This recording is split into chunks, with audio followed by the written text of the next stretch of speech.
Chapter 6. "Sit yourselves down," said Cars, as he entered Whitehouse's house. Whitehouse went to make some tea while the others settled themselves on the settee. After a short while, Whitehouse returned with a tray filled with cakes and scones, as well as a steaming pot of tea and 5 mugs. "Ah, lovely," said Cars, feeling quite snug. "Just the thing to complete the day." Jane said quietly. Cars cleared his throat. The others remained silent. "Yes, well, now we reach the final part of our story, Jane. But I must warn you that what we're going to be telling you, you must not tell anyone else. Understand?" Jane nodded slowly. "What about this petrol stuff, Cars? How did that turn out once you started?" "I got Betty steamed up," Casey said before Cars could reply.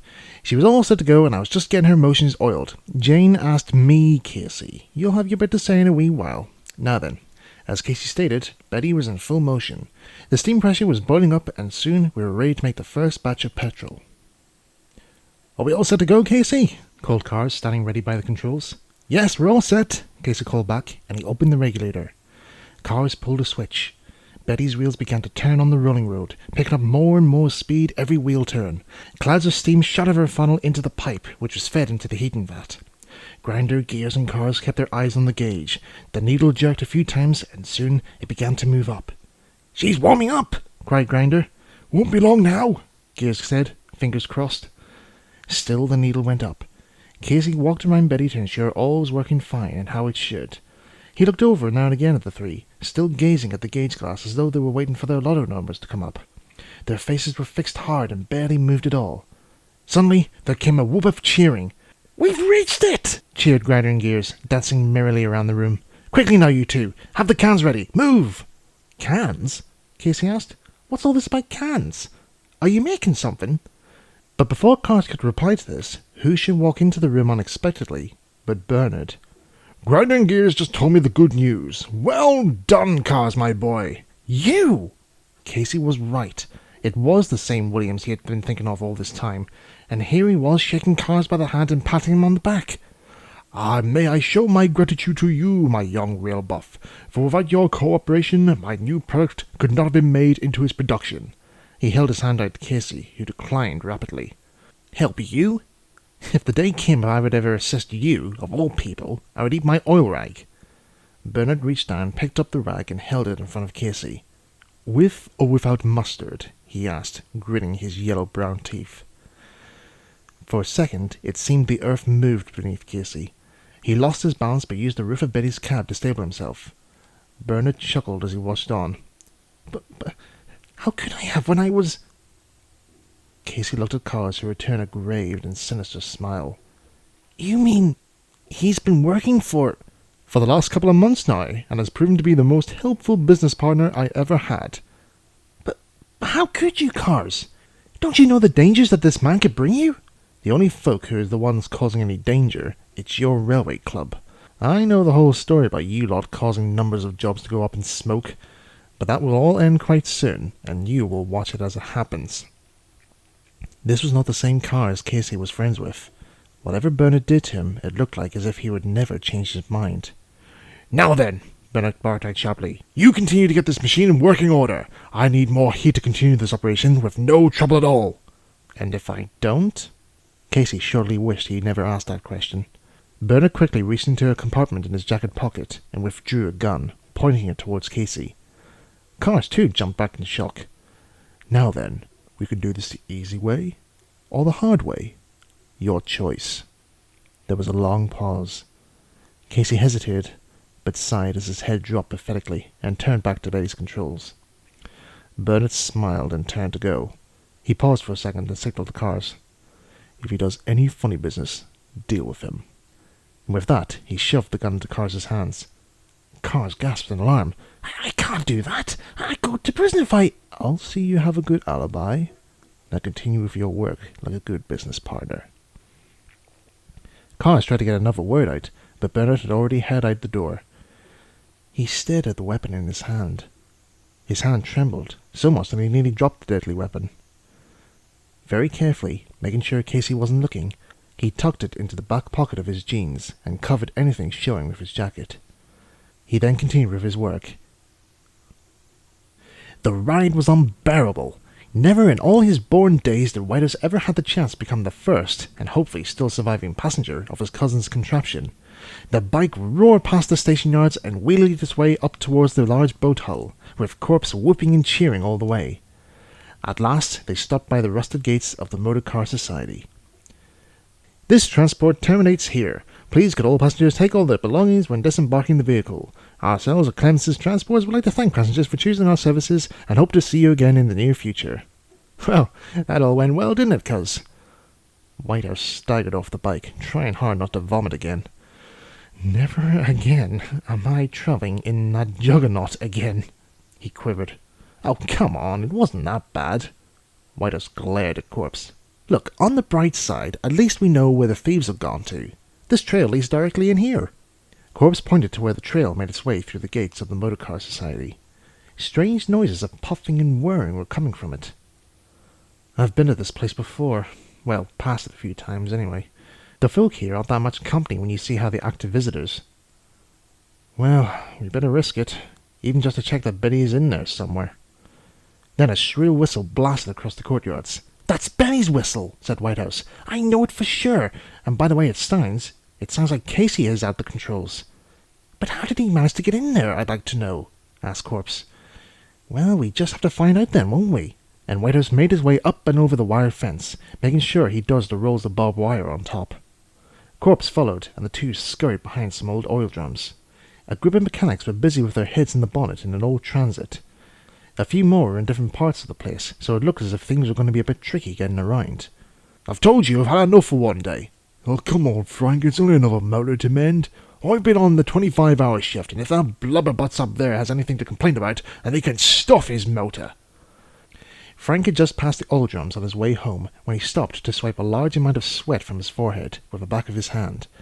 He took his cap off for a brief second, looked at its damp state, and chucked it aside into the first drum in disgust. "I'd better get a new one when I get back," he muttered, and headed out the gate. Corpse reached into the barrel and retrieved the cap. It was now dripping in thick black oil. "Quick, put this on," he said, as he handed it to Whitehouse. He then began to rub some of the oil on his clothes and face. "You what? I'm not wearing this. It stinks." "Listen, with it we've got a good chance of blending into the scenery. Put it on and rub some oil over you. Make it look as if you were working here on an old car or something." After their makeup was applied, the two emerged from their hiding place, and, while carrying bits of old engine parts to make it look as if they were working on something, made their way across the yard. So far so good. They were just making their way for shelter of a shed when they were stopped by another mechanic. He stood, glaring down at the young boys. "What do you think you're heading?" he questioned in a gruff voice. The two said nothing. "Well, we were just leaving these off in storage rooms for the time being," replied Whitehouse, disguising his voice. "They're for a new project we're working on." Project," added Corpse. There was a pause. "Well, you must be new here," the man said. He pointed an oily finger in a different direction. "Storeroom's that way, by the boss's office block. You can't miss it. Really, see how it says storerooms and that."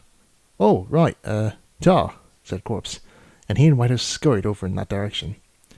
They turned a corner and checked the coast was clear. Another whistle sounded close by. It was Betty's for sure, and it was very close. Corpse then looked over towards an old shed by the courtyards. "Hey, look! It's those two that we saw over by the coal bunker. They must have gone back here with more coal while we were gone." "You're right. They seem to be dropping the coal in there for some reason, and I'm sure that reason is Betty and Casey are in there." "You think so? For all we know, it could be a furnace or a heater or—" A cloud of steam whooshed out of the doorway of the shed, followed by Betty's whistle, screeching loud and long. "Have you seen any heater let off steam like that?" Whitehouse asked. "Come on." Grinder waved his cap around, trying to flap away the clouds of steam that filled the room. "What in blazes do you think you're playing at?" demanded Gears, storming up to Casey. "It's not my fault the safety valves went off. It's meant to do that." "Well, hurry up and get rid of it before I suffocate in it. God, my cap's gone all wet now." "Enough of that complaining and get back to work, the pair of you," barked Cars. The two brothers, still wringing wet from all the steam, resumed their work. Cars turned slowly while they weren't looking, making Casey jump. His eyes remained focused on the gun, still tucked away in his jeans pocket. The handle was just about visible from his shaking eyes. "Don't force me to use this against you, Case," Cars whispered coldly. "Trust me, I'm more frightened to pull the trigger than you are of receiving the bullet. Nothing is more painful than shooting one of your friends in cold blood, even if you're on the good side." "And what good side does this place have?" Casey answered, his eye still on the gun. "What you're doing is more evil than you can ever think." "You're wrong!" Cars couldn't help but saying out loud. "I know everything that there is to know about your society, how it ruined other businesses, letting loads of jobs be snatched away from the begging workers." "That is all lies, and I'm sure everybody else here has been given the same treatment," Casey reassured. "The Model Engineer Society doesn't have the power to even think about doing such a dreadful thing. Its main function is to continue a hobby that will one day be forgotten, and to be a nice attraction to visitors." "If that's the case, then explain the reason for this place's downcast, how it was nearly ruined thanks to your club's popularity."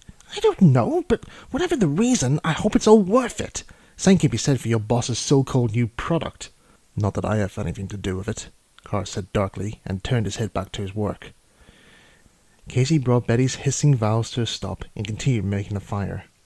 Carr was not the same as he was before, and he knew that the Motorcar Society transformed him permanently into the cold-hearted sinner that he was now.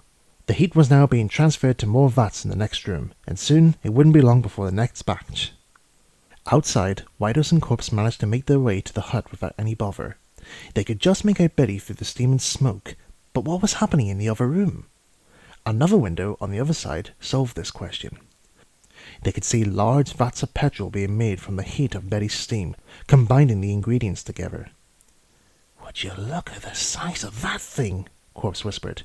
"You could fuel the whole world with that kind of stuff. But there's something not right with it." "How? It looks fine to me," whispered Whitehouse. "Maybe, but isn't it a lot thicker and more darker than any petrol you can get at fuel stations? This is a new sort that I've never seen before, and I have a feeling that it could do more harm than good. Look at that worker over there." They could see one of the workers secretly leaning over an overhead walkway on one of the vats and filled up a small jar with the petrol. He then hid the jar in his coat pocket and took it outside. "What do you think he's doing? Looks like he's trying to get a free sample. But I wonder how it would turn out." Their eyes followed on the man, who went round to where he parked a small moped round the back of one of the sheds. He filled up the tank and started the engine. The engine roared into life and ticked over calmly like any other engine would.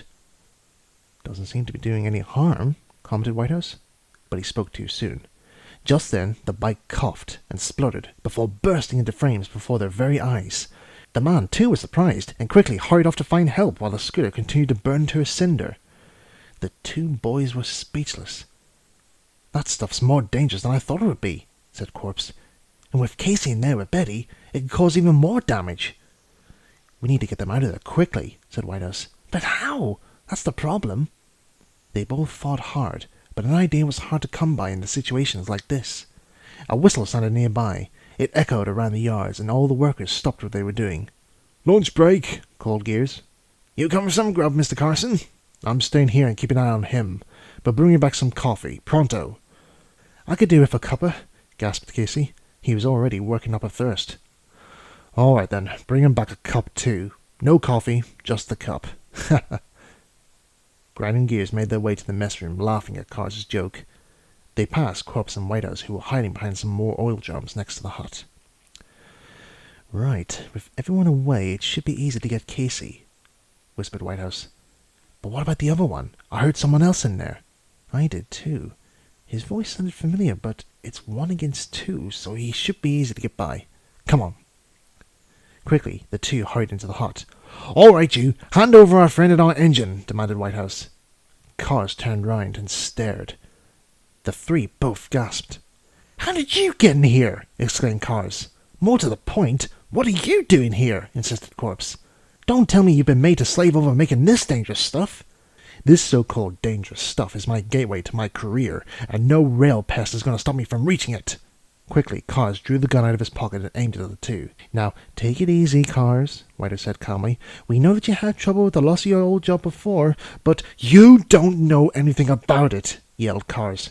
"I worked myself to the bone of that place to try and keep it going, but did I? No, of course I didn't. Everything I worked for was gone with a swing of a wrecking ball.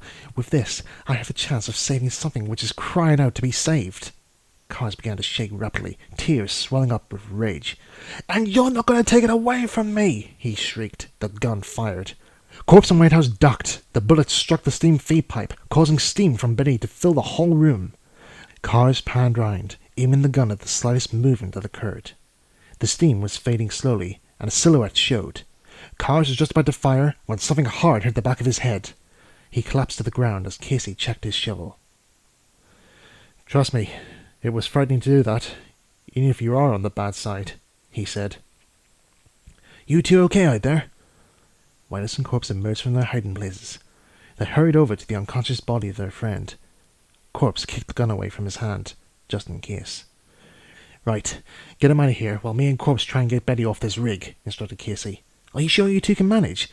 If they could do it, so can we. Now come on, before anyone else sees us." Then Corpse had an idea. "There's a car and trailer outside. It must have been used to get Betty here. I'll back the car to the door and we'll load Betty onto the trailer. Good idea, but hurry." Whitehouse helped Cars to his feet, and with his arm resting on his shoulder, he carried him to the doorway. Cars began to mutter something under his breath. "You okay, Cars?" Whitehouse asked. Cars mumbled again. I didn't quite catch that." "I said, heads up!"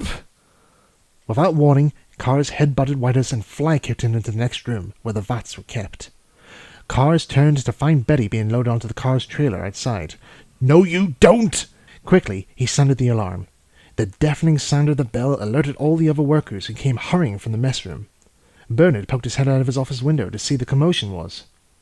His eyes widened when he saw what was happening. "Stop them! Don't let them get away!" he yelled. Cars saw the gun near him and hurried back to pick it up. He was just aiming it at Casey when a piece of broken wood knocked against his head, causing him to miss fire. He turned to see Whitehouse turning and running from the hole in the wall in the other room. "You!" Cars fired. Whitehouse ducked as the bullet struck the control panel behind him. "No!" cried Cars. He hurried after him, bursting through the wall and revealing the large vat. A sign on the panel said, "Overload. Error." "She's gonna blow!" yelled Corpse. "Everyone get out, quick!" Everyone turned and ran for cover. Bernard ducked under his desk while grinding gears jumped into 2 empty oil drums. Inside the shed, the air was becoming warm. Cars searched the area, still aiming his gun for the slightest movement. Whitehouse was hiding behind one of the vats. He hardly dared to breathe. He could just see the doorway outside, but in order to get to it, he had to cross over the largest of the vats, using the overhead walkway. Whitehouse made his way to the ladder. One vat was just keeping him from Cars's view, so he just needed to get to the top and then sprint his way across and out the door. Slowly and carefully, Whitehouse climbed the ladder. He hoped Cars didn't see him, but to his misfortune, he did. He didn't let on until Whitehouse had just made it to the top. There then came a yell, and Whitehouse looked down to find Cars pointing the gun right at him. "Now, I'll give you one last chance," Cars called up. He walked forward to get a better view, but didn't see a feed pipe at his feet, and tripped. In shock, Cars accidentally fired. The sound echoed throughout the yards, followed by a cry in pain. Cars quickly gathered himself up in time to see Whitehouse grasping his chest. The look on his face reflected all the pain and suffering that Cars had suffered, but here it was the opposite. Without enough support to take his weight, Whitehouse's legs collapsed beneath him, and he fell head first into the vat. "No!" yelled Cars, and hurried to the panel. Quickly, he activated the override shutdown to the vats. Thankfully, the bullet shot didn't cause much damage, and the overload was soon prevented. Quickly, Cars hurried into the room and over the vat to where Whitehouse fell in. "Whitehouse! Are you okay?" he yelled. There was no answer. Cars raced over to the drain pipes and hurriedly turned them on. The thick petrol poured out into the drains while the level of the tank dropped. Cars hurried over to the walkway to see if he could see Whitehouse in the vat. "Whitehouse! Are you down there?" he called again, but there was still no answer. The last drops of the petrol dripped out, and Cars could just make out the bottom of the tank. He squinted his eyes desperately, trying to see if he could see his old friend. But there was nothing. Not a thing. Just an empty vat. Cars went very cold, in spite of all the heat from the vat. What had he done? He committed the murder of his best friend. What's worse, he thought, the toxins in the petrol must have been strong enough to dissolve his body like a sugar cube. He could have sworn the petrol looked very red as he drained it. What had he done? Outside, a nearby passerby heard the commotion and alerted the police, who were outside questioning the workers in Bernard. Several officers were patrolling the yards when one of them spotted cars staggering out of the sheds. "Excuse me, lad, could I ask you if you... Are you all right?" The dreaded look on Cars's face drew his suspicions, and he called other officers to inspect the shed. Shortly, one called, "Sarge, you better take a look at this." "Please, sir," Cars begged, grasping the now surprised policeman by his collar. "I beg you, sir. I confess, I really do." Tears were swelling up once more as Cars collapsed to the ground. "I killed him in cold blood. I swear I did." "Now calm down, lad. Paramedics, quickly over here." While all this was happening, Casey and Corpse made a quick getaway with Betty in the trailer. They were still in a stage of shock over what Cars just did, and they knew rightly that he too was feeling the worst. It took some time for the police to gather the information from Cars once he calmed down enough to talk properly. The directors were soon informed about Bernard's petrol scheme and demanded the project to be shut down immediately. The stills was dismantled and sold for scrap. Bernard was soon brought up before the court over his black market dealing and was shortly given 3 years in prison. The Motor Car Society was then handed over to Cars until Bernard returned. But mysteriously, Cars disappeared, and no one knew where he went. So, the gates of the MCS was closed and chained shut and didn't open again until Bernard returned. For the Model Engineer Society, work went about as usual with Betty now back where she belonged. But the atmosphere was still very grey as Casey went about his work. Corpse would often come up to see how he was and help out the best he could with the trains. But Casey would still feel upset from what happened and remained silent. 2 weeks had passed and no changes had been made. Betty's paint was showing signs of wear, and even Casey looked like he hadn't shaved or bathed in days. The day was grey, and signs of rain looked positive as he made his way to the station. It was still early for the passenger trains to start, so Casey parked Betty in her spot on the platform and waited, with his cap drawn over his eyes. He didn't notice the figure walking up and climbing into the guard's van, flags at the ready. His mind thought back to the fortnight ago, and thought about how Whitehouse distracted Cars long enough for him and Corpse to escape with Betty. If only he had gone back to help him. If only he prevented him from getting shot. If only... "Well, are you just going to sit there, or are we going to run this railway?" Strange. Even thinking back to the event, he could still hear Whitehouse's voice. "Case, are we going or not?" Casey paused. That sounded real that time. Was he dreaming of something? He jumped as a whistle sounded from behind him. Twisting round, Casey saw a boy sitting in the guard's van, whistle in mouth. There was something familiar about him, but he couldn't quite make it out. "Well?" said the boy. "Huh?" "Well, go on then. We've got a railway to run." That voice sounded familiar too. Casey looked carefully at the boy. His facial features and clothing matched those of... I must be imagining things. It can't be. Casey had to stable himself with Betty's cab as the boy rose to see if he was all right. "Case? Are you all right?" Casey paused again. "Whitehouse?" "Yeah," Whitehouse said, unsure of what was going on. "Whitehouse! You're alive!" Yes, and your point is?" But don't you remember? Carr said he killed you. You fell into the vat and disintegrated. And yet you're alive and... What? What happened to your hair? Whitehouse looked at his reflection in the window of the ticket office. Before, his hair was a dark shade of brown, but now it was a nice shade of Yale blue. "How did that happen?" Casey asked. Whitehouse thought about it. "I'm guessing it was a side effect after I fell into the vat. You know how bleach takes the colour out of clothes? Well, this petrol must have made my hair blue. Can it change back? I don't think so, but I actually quite like it. Blue is my favourite colour after all. Well, I must say, it does make you stand out more. But you didn't tell me about how you survived." "Oh, yes. I was up on the overhead walkway trying to get to the other side and out the door. Cars had me at gunpoint, and as he made his way towards me, he tripped on one of the feed pipes, causing him to fire. The bullet didn't hit me, but hit a stopcock on the wall instead. It sheared off, and the handle hit me in the chest. That explains me getting hit. What we didn't know was that tap actually fed water into the vat to clean it. It already watered down the petrol so I wouldn't suffer any harm upon impact, though it wasn't enough in some cases. My hair changed colour, and also took the colour out of my red shirt. Had to get a new one to replace it. But how did you get out of the tank? Surely we would have seen you. Yeah, I was a bit late on that one. You see, while Cars was busy shutting down the machine, I already swam over to the edge of the vat and climbed out. One of the windows was opened, and I jumped out and made a dash for cover in case the thing blew up.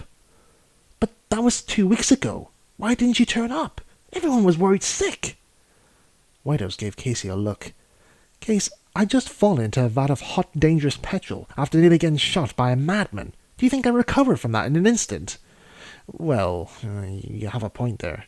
But all the same, though, it's great to have you back and Betty, too. Have you told Corpse or Cars yet? No, I haven't, but I'm sure they'll be surprised when they find out. Well then, Casey stood aside and showed Whitehouse the seat of the tender. Care for a drive around the circuit? He asked, smiling. Whitehouse returned the smile. In all fairness, Case, he said, I'd rather stay in the guard compartment for a little while longer. I've had quite enough adventures for one day. The two laughed, and with a toot on the whistle, Betty headed out of the station just as the sun broke through the clouds.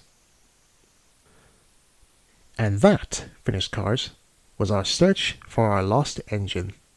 What do you think, Jane? Jane? The four looked over at Jane. What with all the wonderings of the event and staying up till the early hours of the night before, Jane was completely exhausted and had fallen asleep in the armchair halfway through the climax. I'd say the final was a bit too much for her. But then, it was kind of boring in parts, wasn't it? Chuckled Casey. Ah well, shrugged Corpse. Maybe it's better that she didn't know. That way it makes the story more of a mystery than it was all those years ago. We may as well turn in too, yawned Whitehouse. I too am finding all these trips down memory lane tiring, and could do with a good sleep after all that. They agreed, and sorted themselves for the night. Cars brought in a blanket and draped it over Jane gently. Maybe next time when we have an adventure like that, Jane should come along for the run, whispered Casey. I'm sure she'll have some stories to tell after that. The four made their way up the stairs to their rooms. Cars looked down from the banisters at Jane sleeping peacefully. Who knows, he said, to no one in particular. She may have already been there.